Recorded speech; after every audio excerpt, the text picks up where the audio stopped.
Hello students, चलिए आज unit and measurement chapter का और एक नया लेक्चर देखते हैं। ठीक है, अभी तक हमने लेक्चर 5 तक देखा था। लास्ट क्लास में लेक्चर 5 हुआ था, अब लेक्चर 6 है। लेक्चर 5 में हमने डिस्कस किया कि जो डायमेंशनल एनालिसिस होता है उसका फीचर्स के ऊपर, और उसका जो पहला फीचर है वो ये है कि एडिशन सब्ट्रैक्शन को ऑपरेट करते हैं जब हम, तब बिटवीन सिमिलर फिजिकल क्वांटिटी करते हैं। ऐसा नहीं है कि हम लेंथ के साथ मास को ऐड करते हैं या लेंथ के साथ टाइम को। लेंथ के साथ लेंथ को ऐड करेंगे और रिजल्ट भी लेंथ होगा। मास के साथ मास को ऐड या सब्ट्रैक्ट करेंगे और रिजल्ट भी मास ही होता है। मास के साथ मास को ऐड या सब्ट्रैक्ट करने से लेंथ नहीं होता, ठीक है ना, ये हमेशा मास ही होगा। तो ये होता था पहला फीचर। अब देखो लेक्चर 6। अब दूसरा फीचर क्या है, सुनो। दूसरा फीचर ये है, the numericals, the numbers are dimensionless। Numbers कभी डायमेंशन नहीं होते नंबर्स के। जैसे कि मैं बोलूं 2 या मैं बोलूं 10 या मैं बोलूं 1000, इनका कोई डायमेंशन नहीं होता। अगर 1000 का डायमेंशन निकालो that will be m0 l0 t0। So numbers are dimensionless. पहला बात ये है। तीसरा ये है फीचर में, देखो मैथमेटिकल फंक्शंस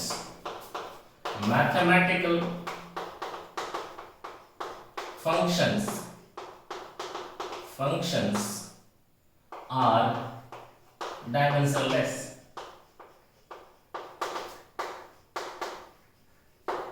मैथमेटिकल फंक्शंस, जैसे आपको पता है मैथमेटिकल फंक्शन जो हो सकता है वो अलजेब्रिक हो सकता है, ट्रिग्नोमेट्रिक हो सकता है, लॉगरिथमिक हो सकता है, एक्सपोनेंशियल हो सकता है, इनवर्स ट्रिग्नोमेट्री भी हो सकता है, ठीक है ना।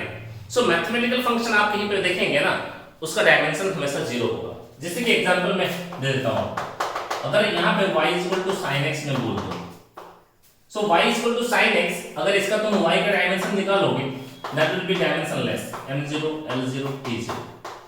और ये जो sin x होता है वो sin x का डायमेंशन भी m0 l0 t0 होता है, वो डायमेंशनलेस होता है। क्यों? इसको समझाने के लिए और एक एग्जांपल इसके साथ देखो।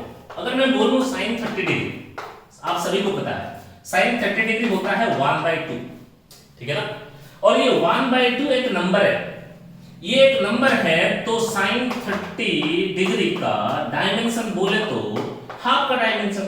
ये हाफ एक नंबर है और नंबर्स आर ऑलवेज डायमेंशनलेस। सो इसीलिए हाफ जो है वो डायमेंशनलेस, तो sin 30 जो है वो डायमेंशनलेस, यानी कि आपके पास जो sin x है वो भी डायमेंशनलेस और y तुम्हारा डायमेंशनलेस हो गया। सो हमेशा मैथमेटिकल फंक्शंस आप कहीं पे देखेंगे वो डायमेंशनलेस ही होगा। अगर कहीं पे आप इस तरह देखेंगे इक्वेशन, मान लीजिए और एक एग्जांपल में बोलूं, अगर y ln x लिखा होगा तो आप बोलोगे y जो है ना वो डायमेंशनलेस है, m0 l0 t0 है। बात सही है? ये हमेशा नंबर्स ही होते हैं, तो इसीलिए ये डायमेंशनलेस होते हैं, ठीक। इसके साथ और एक फीचर जो बहुत ही इंपॉर्टेंट है, जिसको हम कहते हैं प्रिंसिपल ऑफ होमोजेनिटी। प्रिंसिपल है कि principle of homogeneity. Principle of homogeneity क्या कहता है, ये बात जरा सा समझ लें। प्रिंसिपल ऑफ होमोजेनिटी हमें ये कहता है, कभी भी हमारे पास कोई एक फिजिकल इक्वेशन है, मैं मान लूं कि y x हमारे पास एक इक्वेशन है, ठीक है। तो इस इक्वेशन के दोनों साइड, लेफ्ट साइड और राइट साइड, दोनों तरफ का डायमेंशन बराबर होंगे। प्रिंसिपल ऑफ होमोजेनिटी कहता है इस तरफ का डायमेंशन जो है उस तरफ का डायमेंशन वही होगा, बराबर डायमेंशन होंगे। ये प्रिंसिपल ऑफ होमोजेनिटी है।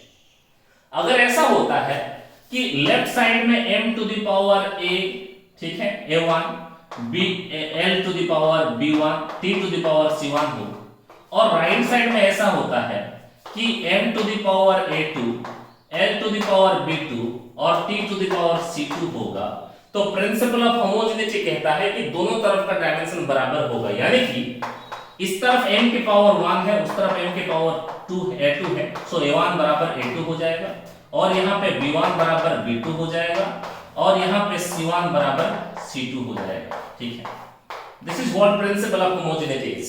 सो प्रिंसिपल ऑफ होमोजेनिटी तुम्हें सिखाता है कि तुम्हारे पास कभी भी कहीं पे एक इक्वेशन होगा, फिजिकल इक्वेशन होगा, तो इक्वेशन के लेफ्ट और राइट, इक्वेशन के दोनों तरफ का डायमेंशन हमेशा बराबर होता है। ठीक है, तो इसी चीज को लेकर के हम कुछ और क्वेश्चंस को डील कर सकते हैं। जैसे कि हम एग्जांपल देते हैं आपको, ये देखो, अगर मेरे पास एक इक्वेशन है y equal to a sin omega t plus 5, ऐसा है, और मैं बोलूं आपको कि find the dimensions, find the unit and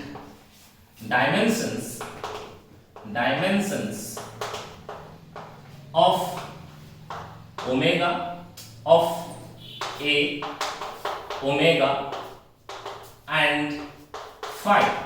यहां पे a का डायमेंशन निकाले, ओमेगा का डायमेंशन निकाले और 5 का डायमेंशन निकाले। इफ अगर y जो है वो एक डिस्टेंस है, और t जो है वो एक टाइम है।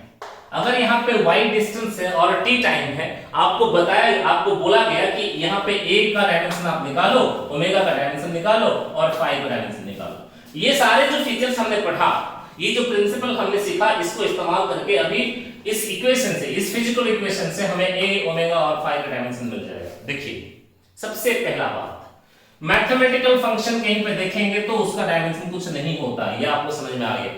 ठीक, यहाँ पे ये देखो, ये क्या है, साइन कुछ भी है, साइन 30 हो, साइन 45 हो, साइन 0 हो, साइन 1 हो, ये एक नंबर ही है।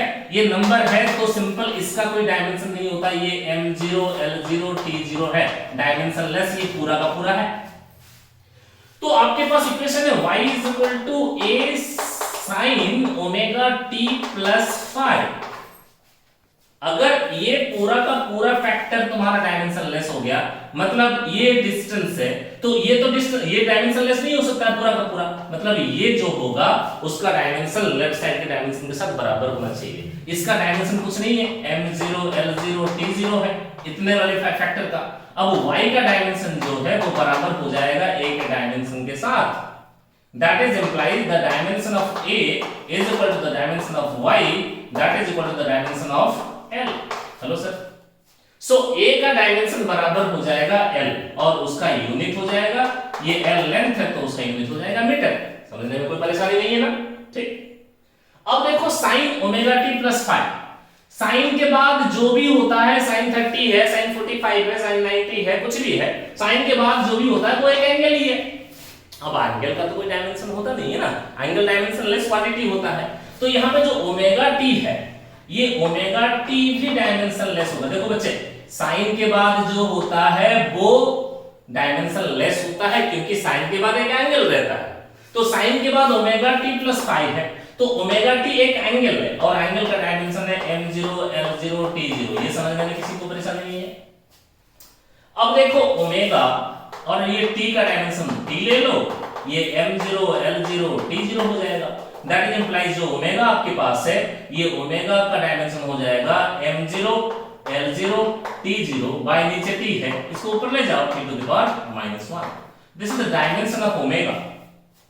ठीक है, अब आपके पास रहता है ये वाला 5। देखो, अब एडिशन सब्ट्रैक्शन कहीं पे देखते हैं तो ये जो है ये वही है, ऐसा तो नहीं होगा कि ये एंगल है और ये कुछ और होगा।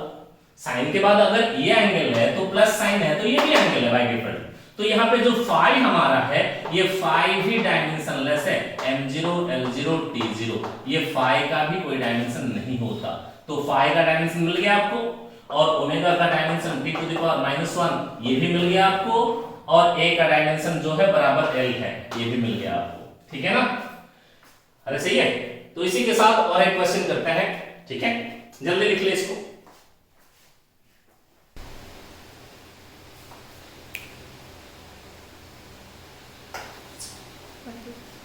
तो चलिए ये सवाल करते हैं। ठीक है, अगर हमारे पास एक इक्वेशन है v is equal to a by b plus t, आपके पास इस तरह का एक क्वेश्चन है, और इस क्वेश्चन में ना तुम्हें v जो है वो वेलोसिटी दे रखा है और t जो है वो टाइम है, तो आपके लिए सवाल ये है कि ए का डायमेंशन बताया क्या होगा, मन करे तो यूनिट भी बता दो, और बी का डायमेंशन क्या होगा। ठीक है, अभी अभी हमने सीखा काफी कुछ। ठीक, अब ये इक्वेशन को देखो, सबसे ना अटैक करने का कोई भी इक्वेशन इस तरह के डायमेंशनल एनालिसिस को यूज करके तुम्हें अगर निकालना कुछ डायमेंशंस है, तो तुम्हारे अटैकिंग स्टाइल क्या होगा। सबसे पहले तुम देखो कि प्लस या माइनस कहीं पे है। अगर यहाँ पे ये प्लस साइन तुमने देख लिया, ये मौके की बात है, ये सेलिब्रेट करने वाली बात है कि तुमने प्लस देखा, तो ये जो है ये वही है, बेझिझक ये होना कंपलसरी है, नहीं तो हो ही नहीं सकता। ऐसा नहीं कि ये अलग है ये अलग है, इसका डायमेंशन जो है इसका डायमेंशन वही होगा, क्योंकि ये ऐड किए हो, नहीं तो एडिशन नहीं कर पाओगे तुम। ठीक, सो इस इक्वेशन से तुमने सीखे कि b का डायमेंशन जो है वो बराबर होगा t के डायमेंशन के साथ। सो b का डायमेंशन जो है that will be equal to t, या m0 l0 t to the power 1 भी ले सकते हैं। ठीक, और देखो t है तो इसका यूनिट क्या हो जाएगा, सेकंड हो जाएगा, आसान है ना बात। ठीक, अब देखो a को पूरा इक्वेशन लिखते हैं, v ये वेलोसिटी है तो उसका डायमेंशन आपको पता है, a बाय ये b प्लस t है। डायमेंशन दोनों तरफ के ले लो, वेलोसिटी का डायमेंशन है l टू द पावर -1, ये तो सबको पता है। a का निकालना है हमें, b का अभी भी पता चला t है, और t तो टाइम है पहले से पता है, इसका डायमेंशन t होगा। अब t के साथ t जोड़ोगे तो 2t नहीं होता, t के साथ t जोड़ोगे तो t ही होता है। ठीक है, अब देखिए that is implies l t to the power -1 is equal to, इस तरफ है a बाय नीचे है t, सो डायमेंशन a का डायमेंशन मिल जाएगा आपको l t to the power -1 into ये वाला t है, so dimension of a will be equal to l, और इसको सिंपली तुम लिख सकते हो m0 l to the power 1 t to the power 0, ऐसा भी लिख सकते हो। ये जो b को तुमने t लिखा, इसको और लिख सकते हो m0 l0 t to the power 1, ऐसा भी इसको लिख सकते हो, जैसे इसको ऐसा भी लिख सकते हो। ठीक है, तो यूनिट क्या हो जाएगा, देखो यहाँ पे तुम्हारा a का डायमेंशन l आ गया, तो unit will be metre, simple है। ठीक है ना, चलिए इसी के साथ हम आपको और कुछ चीजें सिखाते हैं। ये डायमेंशनल एनालिसिस जो है, डायमेंशनल एनालिसिस हम क्यों सीखे, सबसे पहला बात है इसका एप्लीकेशन हम सीखते हैं। एप्लीकेशन ऑफ, पहला तो ये काम करने के लिए ये हो जाएगा, और कुछ एप्लीकेशंस भी हैं। एप्लीकेशंस ऑफ डायमेंशनल एनालिसिस, ये डायमेंशनल एनालिसिस सीख के हमें क्या फायदा होगा। एप्लीकेशंस ऑफ डायमेंशनल एनालिसिस, सबसे पहला होता है to check the correctness of an equation, to check the correctness of an equation. हमारे पास एक इक्वेशन है, वो इक्वेशन सही है या गलत है, कुछ हद तक डायमेंशनल एनालिसिस को यूज करके हम बता सकते हैं कि ये जो फिजिकल इक्वेशन है या ये जो फिजिक्स का इक्वेशन है ये सही है या गलत है। देखिए इसको दो एग्जांपल लेकर के हमें समझाना होगा। पहला एग्जांपल मैं ऐसा ले रहा हूं, मान लो v = u + at हमारे पास है, ये v फाइनल वेलोसिटी है, u इनिशियल वेलोसिटी है, a तुम्हारा एक्सेलरेशन है और t तुम्हारा टाइम है। ठीक है, अब देखो डायमेंशनल एनालिसिस यूज करके तुम इक्वेशन को कब सही बोलोगे, कब करेक्ट बोलोगे, जब दोनों तरफ का डायमेंशन बराबर आ जाएगा। तुम एक काम करो, लेफ्ट साइड का डायमेंशन ले लो। ठीक है, ये लेफ्ट साइड में कौन है, फाइनल वेलोसिटी v है, तो उसका डायमेंशन लो। वेलोसिटी का डायमेंशन होता है l t to the m l t to the power m0 l t to the power -1, या फिर वेलोसिटी का खाली तुम बोल सकते हो l t to the power -1, इतना रखो। अब देखो राइट साइड में आ जाओ, राइट हैंड साइड में तुम्हारे पास क्या है, u + at है। u जो है वो इनिशियल वेलोसिटी है, वेलोसिटी तुम्हारा इनिशियल हो या वेलोसिटी तुम्हारा फाइनल हो, वेलोसिटी तो वेलोसिटी ही होता है।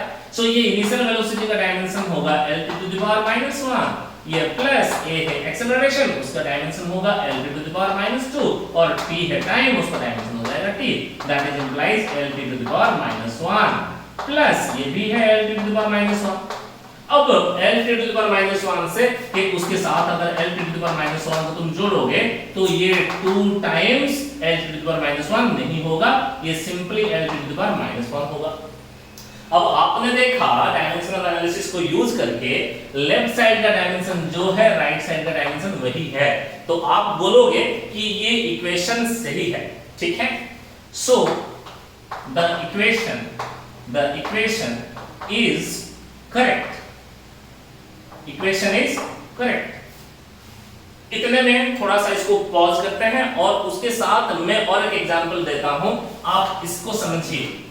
अगर हमारे पास और एक इक्वेशन इस तरह का होता, मान लो v इज इक्वल टू, और एक example v is equal to u minus 80, अगर इस तरह का इक्वेशन, या u माइनस 280 मेरे पास अगर इक्वेशन होता, तो इसमें भी मेथड क्या है, पहले लेफ्ट साइड को देखो। लेफ्ट साइड का डायमेंशन कौन है, वेलोसिटी है, तो वेलोसिटी का डायमेंशन हो जाएगा l to the power minus 1। ये समझने में किसी को कोई परेशानी नहीं है, बिल्कुल नहीं होना चाहिए। अब राइट साइड को तुम देखो, राइट हैंड साइड में तुम्हारे पास u माइनस 280 है। u तुम्हारा इनिशियल वेलोसिटी, a तुम्हारा एक्सेलरेशन और t तुम्हारा टाइम है। तो देखो u है, उसका डायमेंशन होगा l to the power minus 1 क्योंकि वो वेलोसिटी है। माइनस 2 तो एक नंबर है, नंबर का कोई डायमेंशन नहीं होता। ए एक्सेलरेशन, उसका डायमेंशन है l to the power minus 2 और t जो है वो टाइम है, उसका डायमेंशन हो जाएगा t, सही है। सो ये l to the power minus 1 minus l to the power minus 1। So l to the power minus 1 dimension से l to the power minus 1 को सब्ट्रैक्ट करोगे तो ये 0 नहीं होगा, ये l to the power minus 1 ही होगा। मतलब यहां पे देखो लेफ्ट साइड जो आया था राइट साइड वही आया। अब की बार भी तुम बोलोगे so the equation is correct. अरे क्लास 9 से आप लोग पढ़े हो या 10th में पढ़े हो, जो भी है, v equal to u plus 80, ये इक्वेशन फिजिकली भी सही होता है, ऐसा आपकी किताबों में आपने पढ़ा है। लेकिन ये जो इक्वेशन है ये तो सही नहीं होता, ये इक्वेशन गलत होता है। अब लेकिन डायमेंशनल एनालिसिस को हमने यूज किया और देखा कि दोनों इक्वेशन बराबर आ रहे हैं। लेफ्ट साइड का डायमेंशन जो है राइट साइड का डायमेंशन है, इसमें भी वही है और उसमें भी वही है। मतलब ये जो मेथड है इसमें कहीं ना कहीं गड़बड़ी है। इस मेथड को यूज करके आप यूनिवर्सल ट्रुथ नहीं दे सकते, आप नहीं बोल सकते कि ये इक्वेशन हर जगह एप्लीकेबल होगा। So the equation is dimensionally correct, dimensionally correct, ठीक है ना। आपको अगर कुछ अपना मत रखना होगा, कहीं पे अपना व्यू रखना होगा, आप इस तरह बोल दें कि मेरे हिसाब से ऐसा है, तो थोड़ा सा कंट्रोवर्सी से आप बच जाता है, ठीक है ना। सो ये जो इक्वेशन है ये वास्तव में इक्वेशन ये वाला सही है लेकिन ये करंट दिखाया, ये वाला इक्वेशन वास्तव में गलत है लेकिन ये करंट दिखाया, तो हम इसके लिए इस्तेमाल करेंगे so the equation is dimensionally correct, may not be physically correct but dimensional analysis use करके हमने सीखा कि देखा कि ये इक्वेशन जो है वो करेक्ट आ रहा है, डायमेंशनली करेक्ट है। अब सवाल ये होता है कि सर डायमेंशनली अगर कोई एक इक्वेशन करेक्ट है तो जरूरी नहीं है ये करेक्ट है या रॉन्ग है, ये करेक्ट है या रॉन्ग है, करेक्ट है या इनकरेक्ट है, ऐसा कोई गारंटी नहीं। तो इसको पढ़ के क्या फायदा है, इसको पढ़ के फायदा क्या है वो थोड़ा सा देख लेते हैं अभी, ठीक है।